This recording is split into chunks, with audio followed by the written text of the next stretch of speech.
Yeah, we can do that. That'd be a lot of fun. Okay. All right. What I want to do in the second hour here, I'm waiting for Ron Edwards to call in. I don't know where he's at, but Ron, we'll just continue anyway. What I wanted to talk about the second hour is something that is becoming, to me, I don't know, so clear. Let's say a clear moment. Let me use a Scientology phrase for a minute. I'm hitting a moment of clear, okay, where all the stuff, all the news reports, all the claims, all the boycotting, all the hatred, all the speeches, all the political ideologies for and against, and all the stuff against, it's all coming to a place where I just feel a moment of revelation. I'm going to use a spiritual term because it is a spiritual issue, and that is what I consider to be the attack on Christianity. And what we're going to see here, what we're starting to see, and what we're going to see even more of as we go down the road here, is the introduction of what I call the war on Christianity. Now, the left will call it the war on inequality. Oh, sure, yeah. Okay, but we're going to name it what it really is, and that is the war on Christianity. And I've been talking about this now for quite a while, but I think it's time to really spend some time on this in terms of an actual topic that we're going to cover over the course of the campaign, because you're going to see it more and more and more.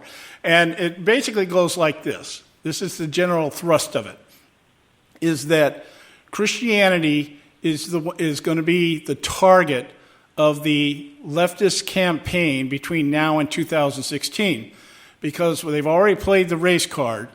The gender card will have minimal effect. It'll have some effect, but it'll have minimal effect. What we have to do is they have to keep the argument about inequality, because that's what really the left has canned as their brand.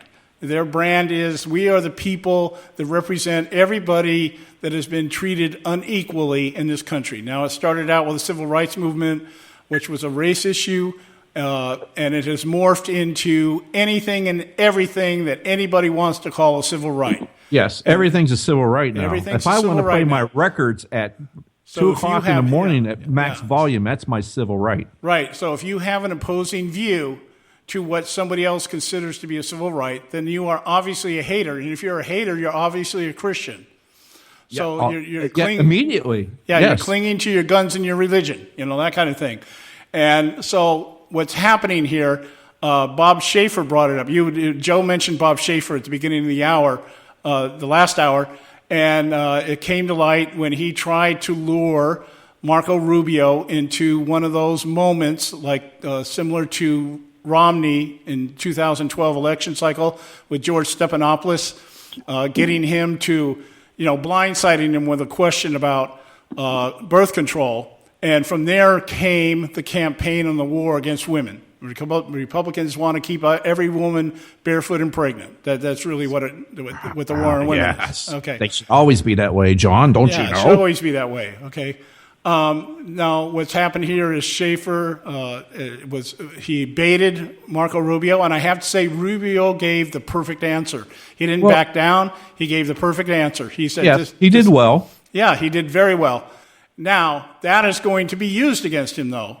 Yes, it didn't matter. Although he did well, it really didn't matter what he said, because the fact is, it doesn't matter what he says. It's just the fact that the question was asked, and he's guilty of whatever it is before he ever answers the question. Right, and then it was followed up another question. The question put to him was, did he believe, what was it? It was about homosexuality. How did he put that? Let me find it here. I got to get into that. Do you think it's a choice? Yeah, I had it here. See, I fan down to get the other notes here, and I lost it. Okay. Do you think it's a choice?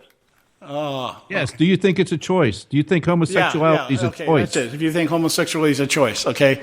And of course, that is going to be the big argument. I've got some stuff I'm going to offer that later here, but I do want to bring Ron Edwards in the conversation, because he's been sitting here for a few minutes now waiting. How are you doing tonight, Ron? Great. You guys are obviously doing great too. Yeah, And listening there, you mentioned civil rights. As I've always called it, bastardized rights, which certainly opened the door to a lot of the crap that's going on now. So the thing is, though, I don't. That the Republicans and true conservatives have to do, and Christians have to start getting, turning their brains on too. And that is, we have to get on message, get on point, and repeat it, and don't waver. Do not allow ourselves to be intimidated off of certain answers, even if they are answers that, let's say, anger the left or whatever, because you have to just continue to tell the truth about the history of the Republican Party being involved with whether it's women, blacks, or whatever, and point out, as I do here locally in Michigan, the results of being associated long-term with the Republican Party or conservatism and Christianity as opposed to, let's say, the entire city of Detroit, which has been totally associated with progressivism, liberalism, socialism, communism, and the results therein. And you just have to be like a train head and just say it over and over again. And that's an old Solinsky or Hitler. They understood that. You continue to say something. One of the problems that conservatives have had is through intimidation or whatever. Sometimes, they just didn't have their brains turned on. They would get off message. Oh, we've got to tone it down because we don't want to offend. Well, there's nothing more offensive than not using your brain and telling the truth and standing on it boldly and not wavering. That is one of the things that will persuade people to your side. That if you know you're telling the truth, you understand that what you're saying is true. Because, for instance, Detroit, there's nothing no one can say from any part of the country or from anywhere on earth to defy the things that I've said about the city of Detroit, unless they're just going to sit there and lie. But anyone who comes here and they see it, and I say, well, this is the end result of Democrat Party, socialist, thinking, and this is what they follow. And the same thing in the opposite. We, as conservatives, Christians, and Republicans, have to stand on the positive truths just as vehemently and point out where these positive principles are being carried out. And I love an answer that it was a similar question that was asked to Ted Cruz, I believe, about homosexuality or whatever. And they go, are you against it? And he used an example of that he went to a reception, but he didn't go to a wedding of, I guess it was a relative of someone. And he said he has friends that are homosexual or whatever. But at the same time, it was like a micro and a macro answer at the same time. And on one hand, while he personally loves them, as he is instructed to do as a Christian, but at the same time, he is not required, because he loves them individually, to societally, in the broader picture, support that lifestyle. And I thought that was just remarkably true and accurate and very strong. And that's how we have to do it. For instance, just with that issue alone. I think that's a perfect example. I agree. I've always believed that you make a very valid point in two respects here. One, when the conservative message is articulated confidently and consistently, people will do one of two things. They'll either see the reason in it, or if they're opposed to it, they'll usually back off from it. They'll usually just say, okay, well, I'm not going to go. If you sound too reasonable and you make too much sense, most people will just, on the left will just walk away from it. They may call you a name or something, but they're not going to win the argument. When you get wishy-washy about it. Rubio's response was, I think, very dead on. And one of the things that we keep saying on this show and the circles that I hang out in is that when these social issues come up in campaigns, it should be handled like this. You should say what you believe clearly, concisely, and then move on. You don't sit there and you don't hee-haw back around with it. Rubio's statement was, I believe the definition of the institution marriage should be between one man and one woman. States have always regulated marriage, and if a state wants to have a different definition, you should petition the state legislator and have a political debate, which is right. This should be, if at best, a state issue resolved or whatever the state people on the ballot say they want to do. He goes on to say, I don't think courts should be making that decision, which I believe, and I believe that every good, true conservative says, that government should not be legislating these types of issues. And I don't believe same-sex marriage is a constitutional right, which it's not. I also don't believe that your sexual preferences are a choice for the vast and enormous majority of the people.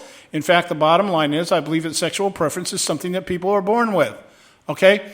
Now, in that regard, I would probably argue with him. The fact that, what he's saying is sexual preference is something you're born with, meaning that physically you're born a male, you're supposed to desire women, and vice versa.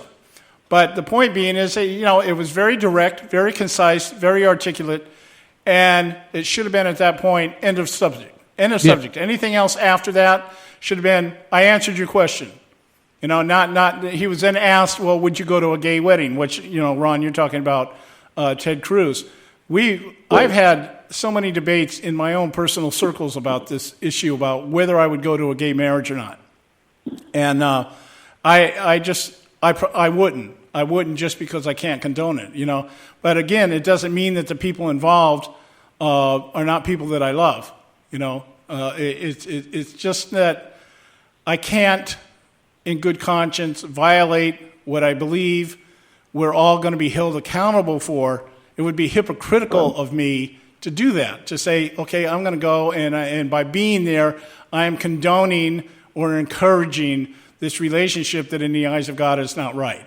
Now, this has been twisted. Now, this has all been twisted into this haters idea, that we don't do it because we hate homosexuals, rather than the real argument should be, no, we're doing it because we love the homosexuals. Do you have a response to that? Absolutely, because we are to love the individual. You may hate the sin, or we should hate the sin rather, but you love the individual.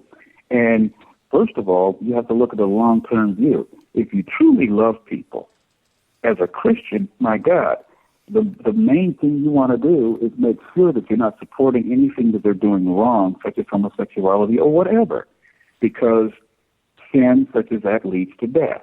And you have to be able to logically explain to them the end result of their choice. And out of love, you're trying to show them something different that leads them to light and life. And so you can explain it that way. You can explain it medically.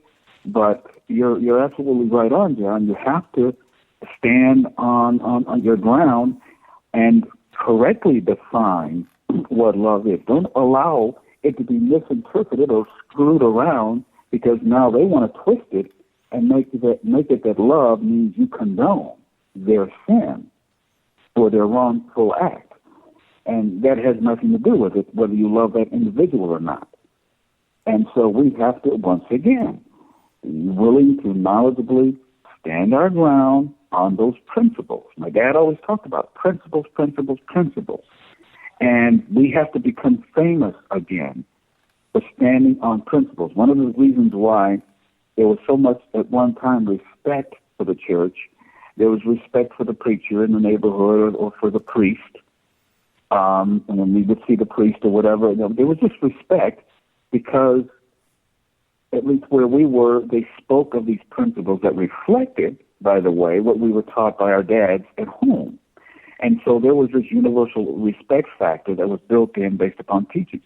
We have to become famous again for teaching those principles to our young and exhibiting those principles.